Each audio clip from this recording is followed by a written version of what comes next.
ആരാണെന്ന് പറ. ഞാനാണ് ഈ ലോകത്തെ ഭരിക്കാൻ പോകുന്ന ശക്തി. മാന്ത്രിക കല്ലുകളുടെ ശക്തി കൊണ്ട് ഞാൻ ഈ ലോകത്തെ എന്റെ കാലടിയിലേക്ക് കൊണ്ടുവരും. നിന്റെ ജീവന്റെ യമനാണ് ഞാൻ. ഇപ്പോൾ നടക്കാൻ പോകുന്നത് നോക്ക്.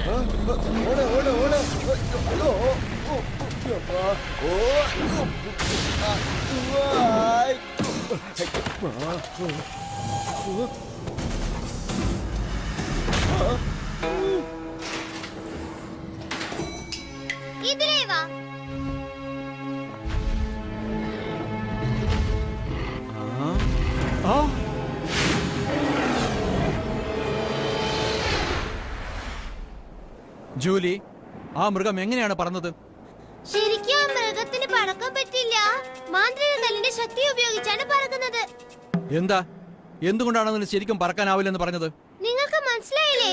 അത് ഒരു പ്രതിമയാ. ആ മൃഗത്തിന് എന്തെങ്കിലും അടയാളമുള്ളതായി കണ്ടോ? ചുവന്ന കണ്ണുകൾ, നീണ്ട പല്ലുകൾ, കൂർത്ത നഖങ്ങൾ. ഈ അടയാളം പോരെ നിങ്ങൾക്ക്? ചരിത്രത്തിൽ എത്രയോ മൃഗങ്ങളെ പറ്റി പറയുന്നുണ്ട്. എനിക്കത് പോരാ. എനിക്കതിന്റെ പേരോ വേറെ എന്തെങ്കിലും വിവരങ്ങളോ പറയണം. അത് പറഞ്ഞാലേ എനിക്കത് കണ്ടുപിടിക്കാൻ സാധിക്കൂ. ഇവിടുന്ന് പോയിക്കോളൂ. ഞങ്ങളുടെ അടുത്ത് ഒരു മാന്ത്രികക്കല്ലും ഇല്ല. ആ മൃഗത്തിന്റെ പേര് ഷിൻടു.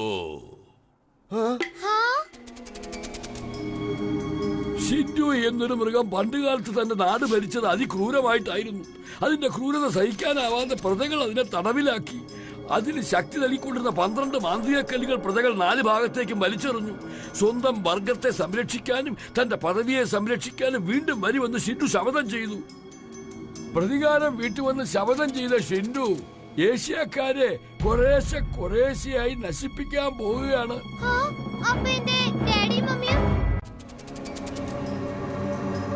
അന്ന് ഷിൻടു ജീവിച്ചിരുന്ന കൊട്ടാരം ഇന്നത്തെ ഹോങ്കോങ്ങിന്റെ അരികിലാ ഉള്ളത്. ദുഷ്ടയായ ആ ഷിൻടു ഈ നവവത്സരത്തിൽ ലോകത്തെ നശിപ്പിക്കാൻ ഉദ്ദേശിച്ചിരിക്കുകയാണ്. നവവത്സരത്തിലോ? നവവത്സരം ആരംഭിക്കാൻ ഇനി 2 ദിവസമേ ബാക്കിയുള്ളൂ. സാൻ ഫ്രാൻസിസ്കോയിൽ നിന്ന് ഹോങ്കോങ്ങിൽ എത്താൻ 16 മണിക്കൂർ എടുക്കും. നമുക്ക് സെക്ഷൻ 13 ഓവർ സ്പീഡുള്ള വാഹനം എടുത്തോണ്ട് പോകാം. ആ മൃഗത്തെ കണ്ടുപിടിച്ചാൽ മാത്രം പോരാ, അതിനെ നശിപ്പിക്കാനുള്ള വിധിമുറകളും അറിഞ്ഞിരിക്കണം. നിൽക്ക്. Thank you. വാ, നമുക്ക് അങ്ങോട്ട് പോകാം. ഞാനും നിങ്ങളുടെ കൂടെ വരാം. ശരി, വാ. ഭീമ, നീ എന്തിനാ ഞങ്ങളെ സഹായിക്കുന്നത്? സെക്ഷൻ 13-ലുള്ളവർക്ക് ആഹാരത്തിന് ദാരിദ്ര്യം ഉണ്ടാവില്ല എന്ന് കേട്ടിട്ടുണ്ട്. ആഹാ, പറഞ്ഞത് കേൾക്ക്. നീ ഇവിടെ നിന്നാ മതി. പറ്റില്ല. നീയും കൂടെ വന്ന ഈ കട നോക്ക ആരാ ഉള്ളത്? ആനയെ മെരുക്കാൻ ആനപ്പുറത്തിരിക്കുന്ന ആനപ്പാപ്പാനെ കൊണ്ടേ പറ്റൂ.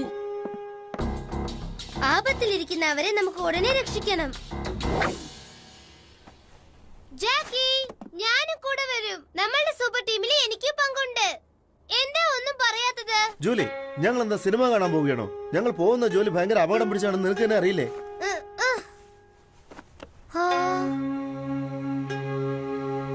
നിന്റെ ഡാഡിക്കും മമ്മിക്കും ഒരാപത്തും സംഭവിക്കില്ല. അവരുടെ കാര്യം ഞാൻ ഏറ്റു. ഇവൻ വാക്ക് പാലിക്കുന്നുണ്ടോ ഞാൻ നോക്കിക്കോളാം.